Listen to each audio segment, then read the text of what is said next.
क्या आपने कभी सोचा है कि एक मंदिर सिर्फ ईंट पत्थर का ढांचा नहीं, बल्कि समय, आस्था और रहस्य का जीवंत गवाह हो सकता है? भारत के उड़ीसा में बसा श्री जगन्नाथ मंदिर ऐसा ही एक पवित्र स्थल है, जो न केवल सनातन धर्म का केंद्र है, बल्कि इसके रहस्य और भविष्यवाणियां पूरी दुनिया को आश्चर्य में डाल देती हैं। यह मंदिर सिर्फ एक धार्मिक स्थल नहीं, बल्कि एक ऐसी पहेली है जो विज्ञान, आस्था और इतिहास के बीच की रेखा को धुंधला कर देती है। आज हम आपको ले चलते हैं एक ऐसी यात्रा पर जहां हम खोलेंगे जगन्नाथ मंदिर के 15 सबसे रहस्यमय तथ्य, जो न केवल आपकी जिज्ञासा को बढ़ाएंगे, बल्कि आपको यह सोचने पर मजबूर कर देंगे कि क्या वाकई में कलयुग का अंत नजदीक है। तो तैयार हो जाइए एक ऐसी कहानी के लिए जो आपके रोंगटे खड़े कर देगी और आपके मन में आस्था और कौतूहल का एक अनोखा मिश्रण जगा देगी। वेद, भविष्य मालिका और कलयुग का अंत। 16वीं सदी में रचित भविष्य मालिका ग्रंथ, जिसे संत अच्युतानंद दास ने लिखा, एक ऐसी किताब है जो भविष्य की भविष्यवाणियों से भरी पड़ी है। इस ग्रंथ में 7 ऐसी घटनाओं का जिक्र है जो जगन्नाथ मंदिर को केंद्र में रखकर कलयुग के अंत की ओर इशारा करती हैं। सबसे चौंकाने वाली भविष्यवाणी, जब जगन्नाथ मंदिर का ध्वज अग्नि की चपेट में आएगा या समुद्र में विलीन हो जाएगा, तब वह दिन होगा जब कलयुग का अंत शुरू होगा।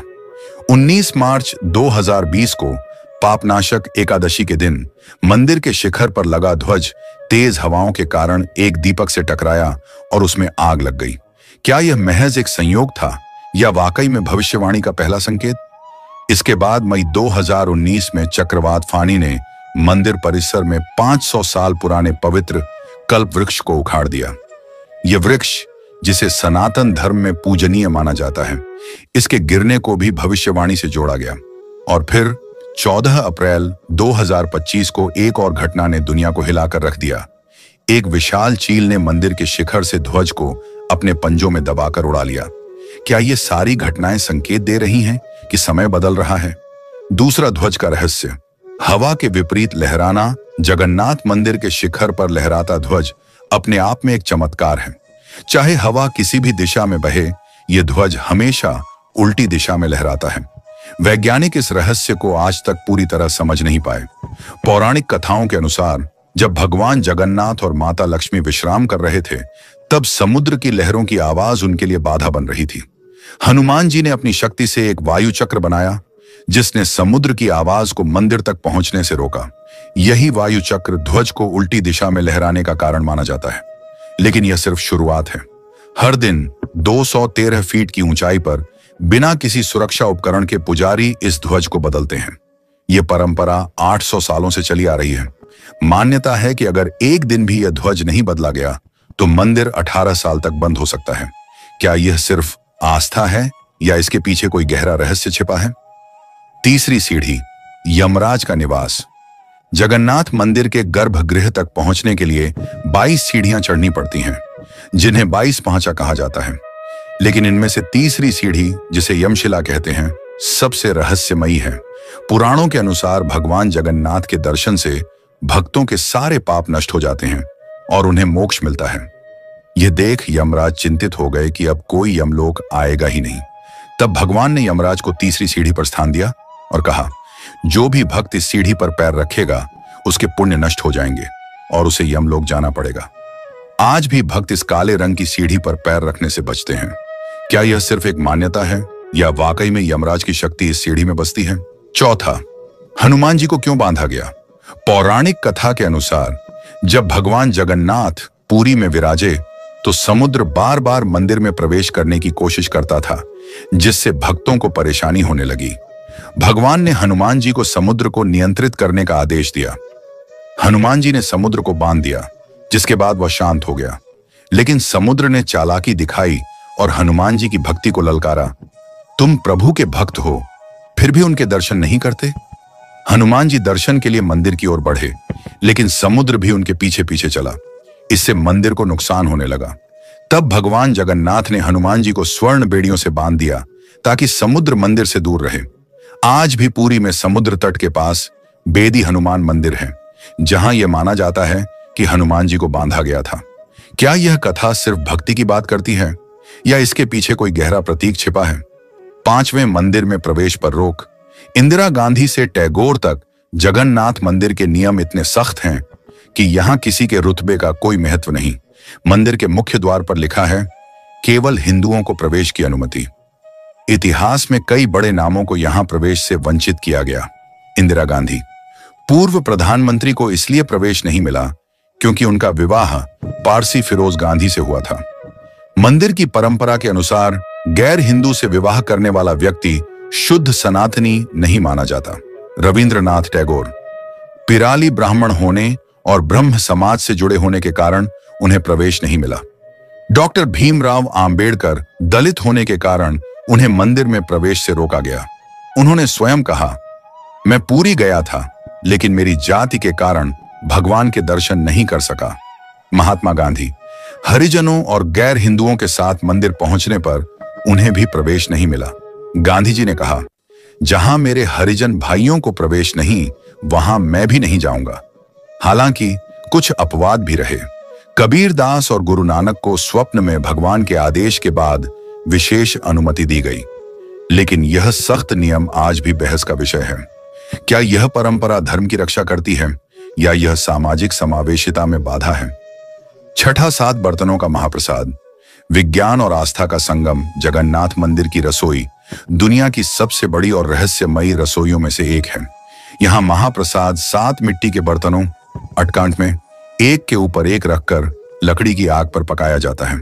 लेकिन रहस्य यह है कि सबसे ऊपर वाला बर्तन पहले पकता है, जबकि सबसे नीचे वाला, जो आग के सबसे करीब होता है, सबसे बाद में पकता है। वैज्ञानिकों का कहना है कि ऊपर वाले बर्तन को सबसे ज्यादा भाप और गर्मी मिलती है, जिससे वह जल्दी पकता है। लेकिन यह स्पष्टीकरण भी पूरी तरह से इस चमत्कार को समझा नहीं पाता। मान्यता है कि माता लक्ष्मी स्वयं इस रसोई की देखरेख करती हैं, जिससे प्रसाद सात्विक और शुद्ध रहता है। प्रतिदिन 500 रसोइये और 300 सहयोगी 56 प्रकार के भोग तैयार करते हैं, जो 2000 से 2 लाख श्रद्धालुओं के लिए पर्याप्त होता है। 7, मंदिर का इतिहास, आक्रमणों से लेकर पुनर्निर्माण तक। जगन्नाथ मंदिर का इतिहास हजारों साल पुराना है। स्कंद पुराण, ब्रह्म पुराण और महाभारत में इसका उल्लेख मिलता है। मंदिर का पुनर्निर्माण 12वीं सदी में गंग वंश के राजा अनंत वर्मन छोड़गंगा ने करवाया, लेकिन इसका इतिहास केवल भक्ति का नहीं बल्कि संघर्षों का भी है। मदाला पंजी के अनुसार मंदिर पर 18 बार आक्रमण और लूटपाट हुई। 1568 में बंगाल के नवाब के जनरल काला पहाड़ ने मूर्तियों को नष्ट कर दिया। औरंगजेब ने 1992 में मंदिर को बंद करवा दिया, जो 1707 तक बंद रहा। फिर भी हर बार मंदिर ने अपने वैभव को पुनर्जन्म दिया। 1809 में ब्रिटिश ईस्ट इंडिया कंपनी ने मंदिर का प्रबंधन राजाओं को लौटाया और तब से इसकी परंपराएं अटूट हैं। 8, पक्षियों का रहस्य। शिखर पर अपशकुन सदियों से माना जाता है कि कोई पक्षी मंदिर के शिखर पर नहीं बैठता, न ही उसके ऊपर से उड़ता है। लेकिन जुलाई 2020 में पहली बार गिद्ध, चील और बाज जैसे पक्षी शिखर पर दिखाई दिए। भविष्य मालिका में इसे अपशकुन और कलयुग के अंत का संकेत माना गया है।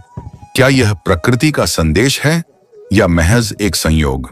9वां नील चक्र का झुकना। मंदिर के शिखर पर स्थित नील चक्र भगवान विष्णु का प्रतीक है। भविष्य मालिका में कहा गया है कि जब यह चक्र झुकेगा तो वह महाविनाश का संकेत होगा। 2019 में चक्रवात फानी के दौरान नील चक्र झुक गया था। यह घटना श्रद्धालुओं के बीच गहरी चिंता का कारण बनी। 10वां पत्थरों का गिरना। भविष्य मालिका में उल्लेख है कि जब मंदिर के शिखर से पत्थर गिरने लगेंगे तो वह महाविनाश का समय होगा। 1842 से अब तक 15 से 16 बार भारी पत्थरों के गिरने की घटनाएं दर्ज की गई हैं। 1990 में 7 टन का पत्थर और 2011 में 1 टन का पत्थर गिरा, जिससे एक श्रद्धालु घायल हो गया। क्या यह संकेत वाकई में भविष्य की चेतावनी है? 11वीं समुद्र का बढ़ता जलस्तर। भविष्यवाणी के अनुसार जब समुद्र का जलस्तर मंदिर की 22वीं सीढ़ी तक पहुंचेगा तो भगवान जगन्नाथ की मूर्तियों को छठिया ले जाया जाएगा। उस समय प्राकृतिक आपदाएं और सामाजिक उथल पुथल अपने चरम पर होंगी।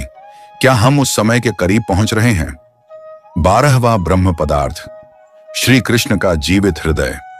मंदिर की सबसे बड़ी रहस्यमयी बात है ब्रह्म पदार्थ।